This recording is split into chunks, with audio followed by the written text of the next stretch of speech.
ഒരു തകർച്ച വന്നാൽ അതിൻ്റെ റൂട്ട് കാണേണ്ടത് പശ്ചാത്താപത്തിൽ എവിടെയാണ് കൃപ സംരക്ഷണം പോയെന്ന് നോക്കണം. ഇത് സംരക്ഷണം പോയതിൻ്റെ ഒരു റിസൾട്ടാണ് കാണുന്നത്.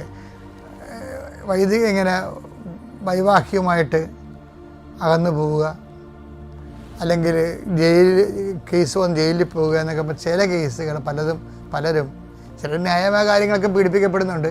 ഇപ്പോൾ സുവിശേഷ സാക്ഷികളൊക്കെ അങ്ങനെയല്ലേ ജയിലിൽ കിടക്കണത്. അന്യായമായ കാര്യങ്ങളിൽ നിങ്ങളെ പീഡിപ്പിക്കപ്പെടുമ്പോൾ നമ്മളെപ്പോഴും നിങ്ങൾ ചെയ്ത കുറ്റത്തിൻ്റെ പേര് പീഡിപ്പിക്കപ്പെടുമ്പോൾ ആ പീഡിപ്പിക്കപ്പെടുന്ന വിഷയത്തിൽ നിന്ന് റിലീവ് ചെയ്യാനാണ് എല്ലാവരും നോക്കണത്. മറിച്ച് ഇതിൻ്റെ കൊണ്ട് വളയം വെക്കാതെ ഇത് എവിടെ നിന്നാണ് കൃപ നഷ്ടപ്പെട്ടത് എന്ന് നോക്കണം. അതാണ് പശ്ചാത്തപിക്കുന്നില്ലെങ്കിൽ അപ്പോൾ പശ്ചാത്താപത്തിലൂടെയാണ് അത് വീണ്ടെടുക്കാൻ പറ്റത്തുള്ളൂ, അല്ലെങ്കിൽ സംരക്ഷണം കിട്ടത്തുള്ളൂ.